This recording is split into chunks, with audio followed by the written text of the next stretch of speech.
We left off 634.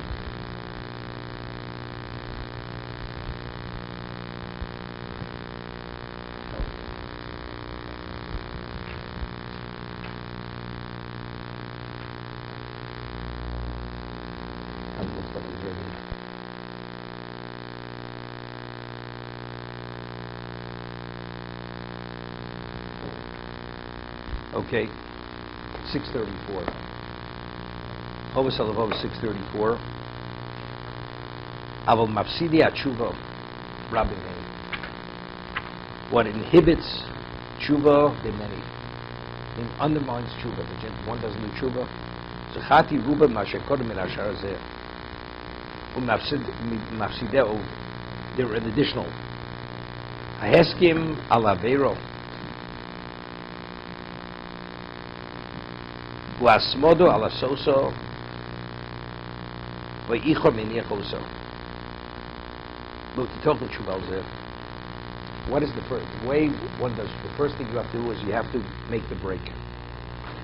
You know, procrastination is people procrastinate. What do you procrastinate? Because you don't want to either deal with something that you don't want to deal with, or you don't want to detach from something that you want to still be involved in. So tshuva, what does a person got to tshuva? He knows he's doing the wrong thing. I'll get around to it. You know, the Mishnah Berurah goes, "I'll tell Mishnah Eshne.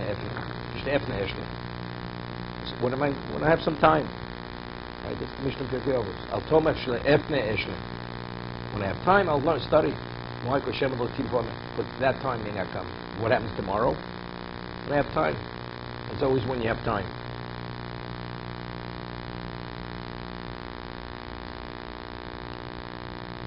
Ukvanemer in Ketana Be'averos in Hasmoda. The Gemara says in Sukkah we had it. We studied this. The Gemara quotes a pasuk. If you have a thin silk thread and you keep folding it over and over, what happens to it? A thin silk thread is easy to tear. What happens if you have 1,000-ply silk rope? It's 1,000-ply rope. You can't tear it. So the Gemara, based on the first, Gemara says that's exactly what sin is. You do one sin, you're able to contend with it. What happens if you just repeat it? It's kechavle yashov. It becomes like a chevel, it becomes like a rope. That's what he's saying. Even this most minor aveiro imasmoda, but if you repeat it over and over, it becomes something much more serious. V'lo gedolo behem im bakosh mechilo.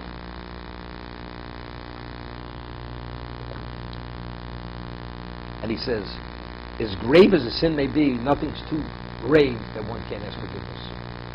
Everything could be addressed, regardless of its seriousness. But if it's not addressed, even as small as it is, cumulatively speaking, it becomes very serious. Moral says something interesting. What do we put off? We put off some things that are important. But something that you will understand is very important, you don't put that off. Right? You have to make a flight. What do we say to people? But it's too early to come. Getting up that to this. I said, if you have to make a flight to a room where, even if you have to get up 3 in the morning, you're there. Why? Because it's important for you to make the flight. Everything in life is how important something is. It's important enough, you attend to it. It's not important, you brush it aside. That's what we live our lives. So he says that a person unceasingly does the sin and doesn't address it. He says tomorrow, moral bezoso dvar lokim. He indicates he's disgracing the word of Hashem. The word of Hashem is not important to him. Because if it would be important, he would address it. He's taking his dictate lightly and his forewarning. Therefore, you're preparing yourself to be deserving of punishment because of the degree of disrespect and disregard that you have. The person who does biyad ramo, it's what? With an arrogance. He acts defiantly. Why? Why does he deserve kores? Because he disgraced the word of Hashem. It's a disgrace. Rama is uplifted. rum v'niso. But here it's negative, it's not exalted, lifted. V'od, ki asmod al avero, one who repeats a sin, v'miktani, even though it's a minor infraction, it continuously increases as you continuously repeat it. Well, based on the principle of avero gores avero, you do one sin, it doesn't end with that. It increases. People take drugs. You start with what they call marijuana, social drug. And then you go, ultimately the person ends up with heroin.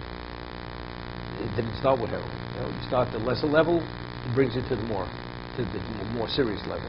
You start with a minor infraction, although it's not minor, but ultimately you chip away at it, you weaken it, you keep going. It goes from bad to worse. And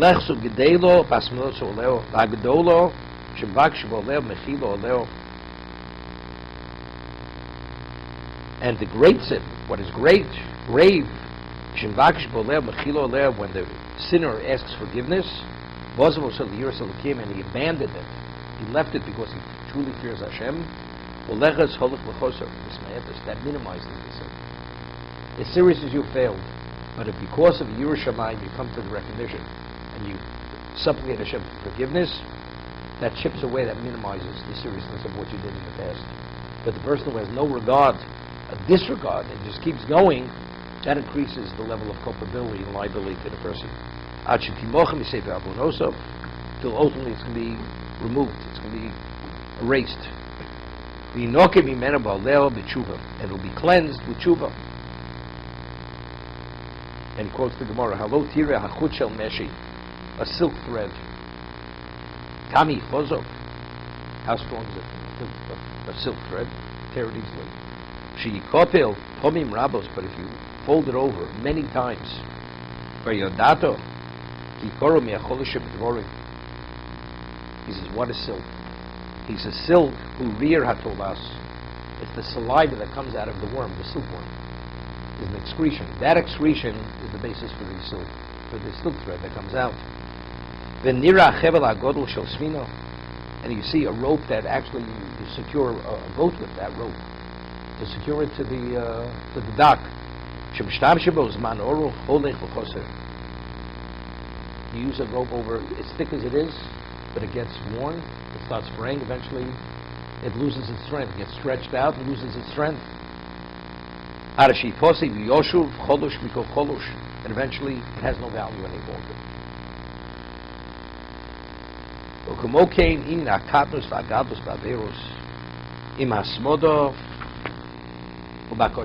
Identically. A minor infraction, you repeat it, it's like the silk thread which is folded over multiple times, which becomes as thick as a rope, a new rope, which you can't tear it. You're bound with that, it's like being a shackle. And the grave sin, if you ask, truly, sincerely ask for forgiveness, and this is more sukkah.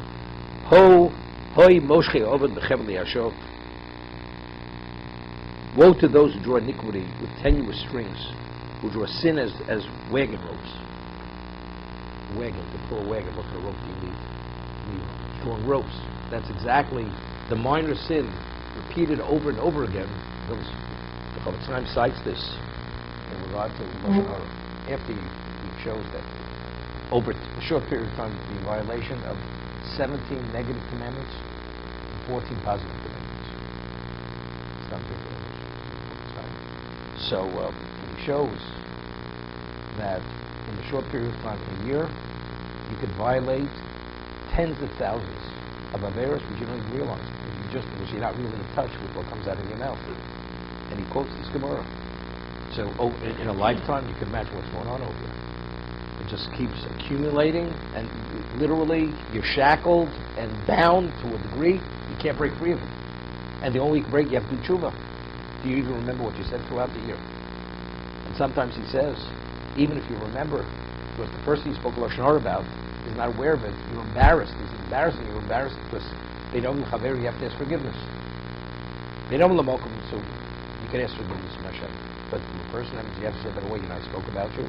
Lashon Hara, I want to ask for forgiveness. I mean, who wants to put himself in that position? You don't want to put you. So what's the likelihood of going and revealing it to the person? It's unlikely. And what about people you forget? You forgot who you actually did speak Lashon Hara about. And he says, what about if you speak Lashon Hara about a community? You say the community, a bunch of misers. They don't even know what hospitality is. They treat you like whatever. You can't do tshuva. That means you spoke Lashon Hara at every member of that community. Like people speak about, speak about certain ethnic groups among Jews. Whether they're Yekis or they're this, everybody has what to say about each group. Because they have certain, what do you want to call it, idiosyncrasies, characteristics. Okay? But usually they're pointed out not in something which is admirable. It's usually something, it's a criticism. But would you say that? Well, but it's true. Okay, let it be true. But unless it has constructive value, you're not permitted to say it. It's like, you said, you're better to pack a lunch when you go there. Because they don't even give you ice in the winter back in. Okay? So it has value, although you don't want to go hungry. Okay.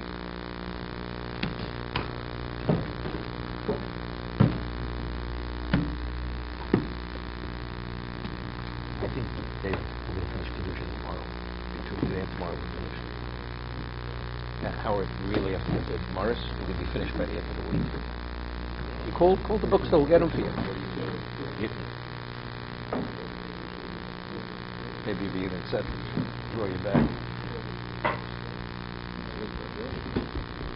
Yeah. Kedushin too. Yeah.